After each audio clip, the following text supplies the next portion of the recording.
Allez, un peu d'histoire pour commencer. Frédéric. L'histoire récente, la presse fait un peu d'histoire contemporaine.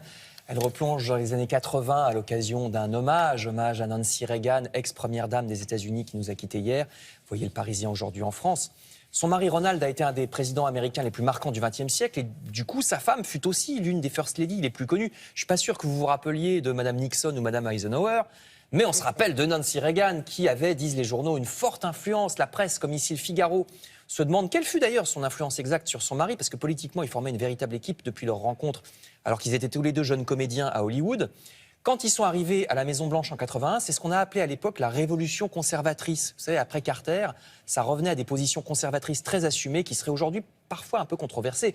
Par exemple, une rigidité, une sévérité dans les mœurs. Le journal anglais The Guardian croit savoir par exemple que Nancy Reagan avait fait la sourde oreille à son vieux copain Rock Hudson, parce que Rock Hudson était malade du sida. Il avait essayé, comme il se connaissait de Hollywood, il avait essayé de mobiliser sa vieille amie, la First Lady, sur cette maladie, mais il n'y était pas arrivé alors que Nancy Reagan acceptait de s'engager pour d'autres causes, comme la lutte contre la toxicomanie.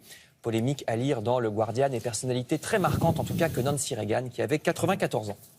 Autre sujet que n'aurait pas renié Nancy Reagan, ni Charlotte Bouteloup d'ailleurs, parce qu'elles sont toutes les deux très élégamment vêtues. Je reviens en France avec cette exposition sur une dame de la haute société, exposition magnifique sur des robes des années 1900 qui appartenaient à la comtesse, très connue à l'époque, la comtesse Élisabeth de Carabanchis-Maigrefeuille. Oh, Ah, ça fait bien. Hein. Pas cher. Vous voyez quelques-unes des toilettes de la comtesse en question dans le Parisien aujourd'hui en France. Vous avez vu la photo. Là aussi, c'est une plongée dans le temps, alors bien plus loin que les années 80, parce qu'au tout début du XXe siècle, les robes d'une riche aristocrate, c'était de véritables œuvres d'art. Courez donc au musée Galliera, musée de la mode, dans le 16e à Paris.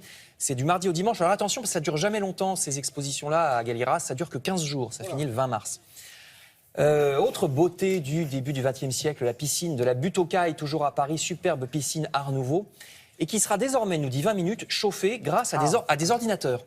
Parce que vous savez que les ordinateurs, ça émet beaucoup de chaleur, les gros ordinateurs des grandes entreprises, ça coûte une fortune pour les refroidir, donc plutôt que de les refroidir, pourquoi ne pas les utiliser pour chauffer autre chose? Chauffer l'eau d'une piscine, par exemple, ça refroidit l'ordinateur et ça chauffe autre chose, comme ça, c'est pas perdu.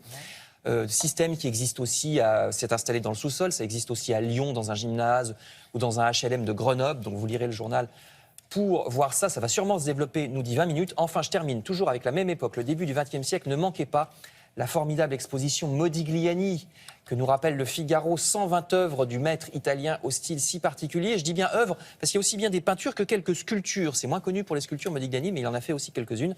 C'est au musée d'art moderne de Villeneuve-d'Ascq, qui se trouve près de Lille, et ça, c'est jusqu'à début juin. Voilà. Merci beaucoup, Frédéric.